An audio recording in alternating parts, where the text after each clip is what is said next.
Welcome to citizens pulse. నేను మీ రాజేష్.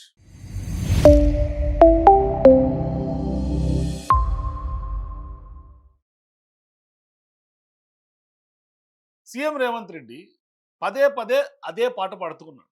అది ఏ ఎన్నికలైనా, ఎప్పుడు ఎన్నికలు తెలంగాణలో జరిగినా, అది అసెంబ్లీ జరిగినా, పార్లమెంట్ అయినా, గ్రామాల్లో జరిగినటువంటి సర్పంచులకు సంబంధించినటువంటి పంచాయతీ ఎన్నికలైనా, ఇప్పుడు ప్రజెంట్ జరుగుతున్నటువంటి మున్సిపల్ ఎన్నికలైనా.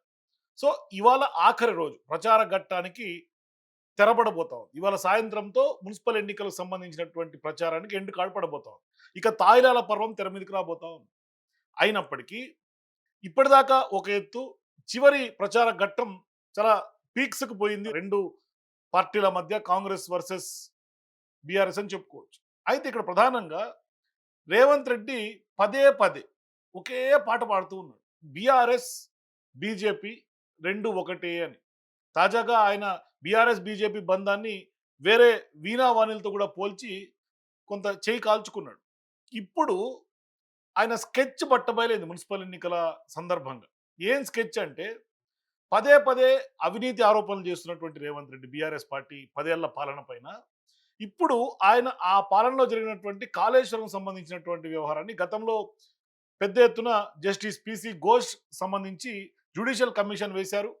సాక్షాత్ కేసీఆర్ గారితో సహా ఆనాటి మంత్రులుగా ఉన్నటువంటి ఈటల రాజేంద్ర, అట్లాగే హరీష్ రావు ఇరిగేషన్ శాఖ మంత్రి, ఫైనాన్షియల్ సంబంధించినటువంటి మంత్రి, ఇరువురు, కేసీఆర్ గారు అందరూ కూడా కొంత ఆ యొక్క ఆ విచారణ ఎదుర్కొన్నారు. కమిషన్ విచారణ ఎదుర్కొన్నారు.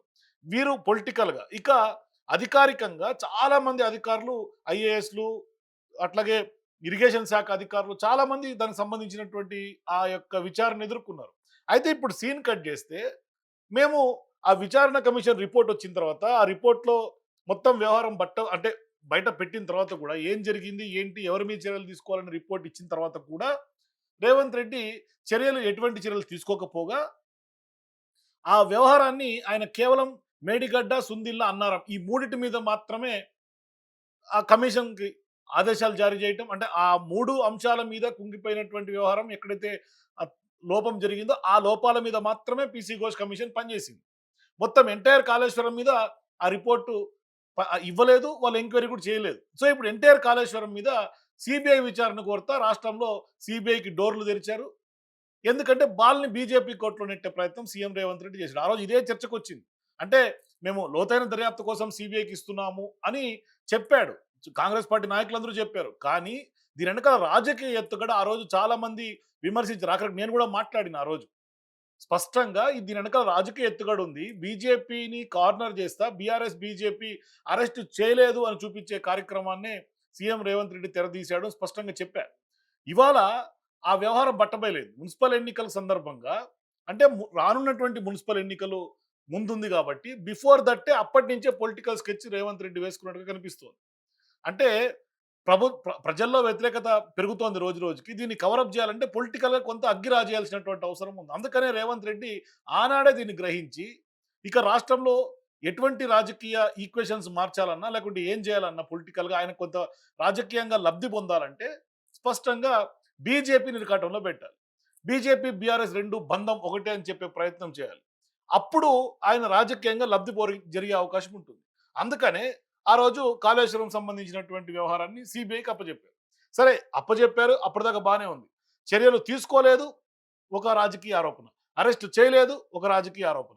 ఇట్లా ఇప్పుడు అరెస్ట్‌లకు సంబంధించి అంటే కాళేశ్వరం కూలేశ్వరం అయిపోయింది అని చెప్తున్నటువంటి రేవంత్ రెడ్డి, ఇవాళ ఎవరు అరెస్ట్ చేయాలి కాళేశ్వరం సంబంధించినటువంటి దోషులను అనే అంశం మీద ఇప్పుడు కేసీఆర్ గారినైనా, బీఆర్ఎస్ పార్టీ నాయకులనైనా బీజేపీయే కాపాడుతోంది అని రేవంత్ రెడ్డి కొత్త పల్లవి అందుకున్నాడు. గతంలో ఢిల్లీ లిక్కర్ స్కామ్ కేసులో కూడా ఆనాడు ఇదే పాట కాంగ్రెస్ పార్టీ పాడింది. ఆ రోజు అరెస్టు చేయలేదు అని అసెంబ్లీ ఎన్నికల రోజు ఆ ఎన్నికల నాడు లబ్ధి పొందితే, అరెస్ట్ జరిపిన తర్వాత ఇదంతా డ్రామా అని పార్లమెంట్ ఎన్నికల సందర్భంగా లబ్ధి పొందే ప్రయత్నం కాంగ్రెస్, బీజేపీ 2 పార్టీలు ఆనాడు దాన్ని పావుగా వాడుకున్నాయి. ఇవాళ మళ్ళీ అటువంటి వ్యవహారాన్ని తెర మీదకి తీసుకొచ్చినట్టుగా స్పష్టంగా కనిపిస్తుంది. ఇవాళ ఆ యొక్క వ్యవహారం అంటే Revanth Reddy pre plan sketch అని చెప్పుకోవాలి. ఆ స్కెచ్ ఇప్పుడు మనం ఖచ్చితంగా రాజకీయంగా బట్టబయలైనట్టుగా కనిపిస్తుంది. అంటే ఇప్పుడు రేవంత్ రెడ్డి మాట్లాడటం, దాన్ని కల్వకుంట్ల కిషన్ రెడ్డిని అభివర్ణించటం, అట్లాగే కిషన్ రెడ్డి కూడా దీనికి దీనికి కౌంటర్ ఇవ్వటం, దానికి తదనంతరం రేవంత్ రెడ్డి మళ్ళీ కౌంటర్ ఇవ్వటం. రేవంత్ రెడ్డి ఏమంటున్నాడు మళ్ళీ, ఈడీ సిబిఐలు మీ చేతిలో ఉన్నాయి, మా రాహుల్ గాంధీ కాంగ్రెస్ పార్టీ అగ్రనాయకత్వాన్ని మీరే అడ్డంగా కొంత ఇబ్బందులు పెడుతున్నారు, పదే పదే ఎంక్వైరీలకు ఆదేశిస్తున్నారు, ఇబ్బందులకు గురి చేస్తున్నారు కదా, మరి మీరెందుకు ఇటువంటి ఎంక్వైరీని సీరియస్ గా చేయరు, ఎందుకు అరెస్ట్ చేయరు అని రేవంత్ రెడ్డి క్వశ్చన్ చేస్తున్నటువంటి పరిస్థితి. ఒకసారి ఆ ముగ్గురికి సంబంధించినటువంటి బైట్స్ వినే ప్రయత్నం చేద్దాం, వాళ్ళు ఏమంటారు. ఇవాళ కిషన్ రెడ్డి కాదు, కిషన్ రెడ్డి కల్వకుంట్ల కిషన్ రావుగా మారిండు.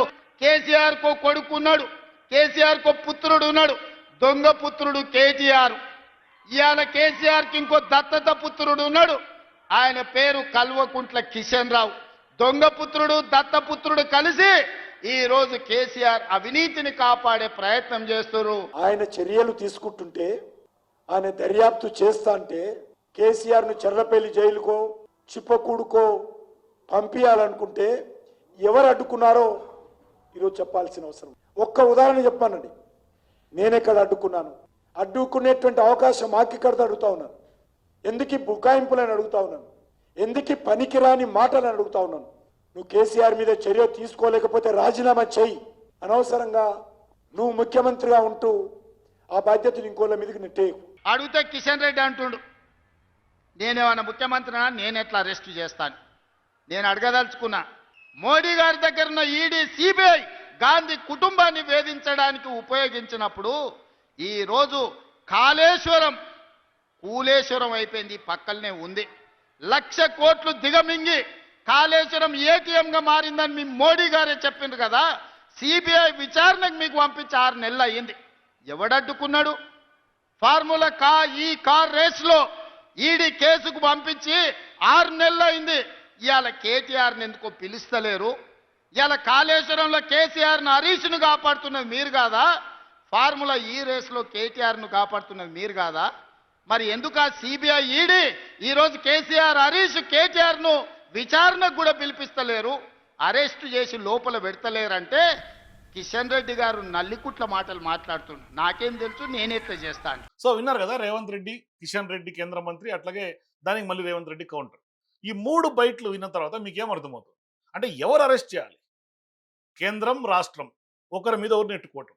ఇవాళ నిధుల విషయమైనా, లేదు అంటే అనేక అంశాల మీద రాష్ట్రంలో జరుగుతున్నటువంటి డెవలప్మెంట్ యాక్టివిటీస్ అయినా, ఆఖరికి మున్సిపల్ ఎన్నికల సందర్భంగా మోరీల్లో చెత్త ఎత్తే కూడా ఆ వ్యవహారాన్ని కూడా కేంద్రం వర్సెస్ రాష్ట్రంగా మార్చినటువంటి వ్యవహారం. అంటే ఇవాళ రాజకీయ ఎత్తుగడలుగా కేంద్రం వర్సెస్ రాష్ట్రంగా తయారు చేసి ఆఖరికి రాష్ట్రంలో అభివృద్ధి కుంటుపడుతోంది, ప్రజల సంక్షేమం ముందుకు కదలట్లేదు.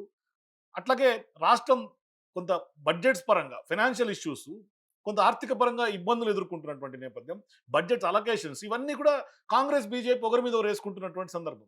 ఆ వేసుకుంటున్నటువంటి నెపాన్ని ఇప్పుడు బీఆర్ఎస్ కంట కడుతున్నారు. మళ్ళీ అట్లా ఏమన్నా అదే క్లియర్గా కనిపిస్తుందా గేమ్ అంటే లేదు. మళ్ళీ బీఆర్ఎస్ బీజేపీ 2 ఒకటే అని రేవంత్ రెడ్డి మళ్ళీ కొత్త పల్లవి కాంగ్రెస్ పార్టీ నాయకులు, మంత్రులు, రేవంత్ రెడ్డి అందరూ అందుకుంటూ ఉన్నారు. అసలు వాస్తవానికి ఎవరు అరెస్ట్ చేయాలి? కాళేశ్వరం సంబంధించినటువంటి జస్టిస్ పిసి ఘోష్ కమిషన్ విచారణ జరిగిన తర్వాత, ముగిసిన తర్వాత, డెడ్ లైన్ ఇచ్చి విచారణ కమిటీ ముందు అందరూ ప్రజెంట్ అయ్యి వాళ్ళందరూ స్టేట్మెంట్లు ఇచ్చిన తర్వాత, నెంబర్ ఆఫ్ కొన్ని 200 మంది పైగా స్టేట్మెంట్ రికార్డ్ చేసి అధికారులవి, ఇరిగేషన్ అధికారులవి అందరూ చేసిన తర్వాత ఎవరి మీద చర్యలు తీసుకోవాలో స్పష్టంగా ఆ యొక్క రిపోర్ట్ ఇచ్చిన తర్వాత రేవంత్ రెడ్డి గారికి మరి ఎందుకు భయపడి వెనుకాడుతున్నాడో తెలియదు కానీ చర్యలు అయితే తీసుకోవాలా. సరే, చర్యలు తీసుకున్నప్పుడు అక్కడ ఆ రిపోర్ట్లో అంత స్పష్టంగా ఉన్నప్పుడు ఎందుకు చర్యలు తీసుకోవాలని ఒక అంశం అయితే, మరి అలాంటప్పుడు కాళేశ్వరం సంబంధించినటువంటి విచారణ జరపడం ఎందుకు అనే ప్రశ్న కూడా తలెత్తుంది. మరి ఇప్పుడు అది అయిపోయింది, విచారణ జరిపారు, ఉపయోగం లేదు. అది ఉట్టిగా ప్రజల ముందు జస్టిస్ పిసి ఘోష్ కమిషన్ కొద్ది రోజులు డ్రామా నడిచింది.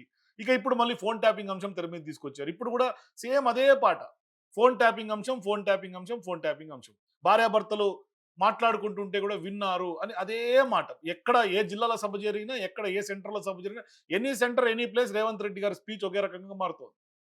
ఇప్పుడు మళ్ళీ అరెస్ట్ చేయలేదని కిషన్ రెడ్డి గారిని కల్వకుంట్ల కిషన్ రావు. అసలు బీజేపీ గ్రౌండ్ లెవెల్లో క్షేత్రస్థాయిలో లేనటువంటి పరిస్థితి. మన జూబ్లీహిల్స్లో డిపాజిట్లు దక్కడమే గగనంగా మారింది. ఇక గ్రామ సర్పంచ్ ఎన్నికల్లో కూడా ఎన్ని సీట్లు సాధించిందో బీజేపీ మనకు అర్థమవుతుంది. ఇక ఇప్పుడు మున్సిపాలిటీల పర్వం వచ్చినప్పటికి కూడా బీజేపీ ఓ రకంగా స్టేట్లో లేనటువంటి సందర్భం, అది గేమ్లోనే లేదు. అటువంటి గేమ్లో లేనటువంటి పార్టీని ఇవాళ కిషన్ రెడ్డి గారు సంబోధిస్తా, కల్వకుంట్ల కిషన్ రావు అని కూడా వెటకారంగా సీఎం రేవంత్ రెడ్డి గారు మాట్లాడి, అరెస్ట్ మీరు చేయొచ్చు కదా, ఈడీ సిబిఐ మీ చేతిలో ఉంది కదా. మరి మీ చేతిలో కూడా సిట్ ఉంది కదా. మీ చేతిలో గతంలో వేసినటువంటి జ్యుడిషియల్ కమిషన్ ఇచ్చినటువంటి రిపోర్ట్ ఉంది కదా. మరి ఏసీబీ ఉంది కదా. స్టేట్ ఏజెన్సీస్ ఏం చేస్తున్నాయి? మరి స్టేట్ ఏజెన్సీస్ చేస్తే ప్రజల నుంచి వ్యతిరేకత వస్తుందనే ఒక భయం, సింపతి ఎక్కడ బీఆర్ఎస్ పార్టీకి యాడ్ ఆన్ అవుతుందనే ఒక భయం. ఇప్పటికే తెలంగాణలో ఉన్నటువంటి పౌరులు ప్రజలందరూ ఉద్యమకారుల నుంచి మొదలు పెడితే అందరూ కూడా రేవంత్ రెడ్డి గారి పాలనకి, గత బీఆర్ఎస్ పార్టీ కేసీఆర్ గారి పాలనని అందరూ చూస్తున్నారు, స్వయంగా కల్లారా చూస్తున్నారు. వాట్ ఈజ్ వాట్ అని అందరికి అర్థమైపోయింది. ఇక రాజకీయ గేమ్లకి పప్పులు ఉడకవు. అందుకని ఇప్పుడు కొత్త గేమ్ రేవంత్ రెడ్డి తెరదీసినట్టు కనిపిస్తుంది. మరి ప్రీ ప్లాన్ స్కెచ్ ఎంతవరకు మున్సిపల్ ఎన్నికల్లో ఓట్లు రాలగొడతాయి? మీ అభిప్రాయాన్ని కింద కామెంట్స్ చెప్పండి. For more videos please watch citizens pulse.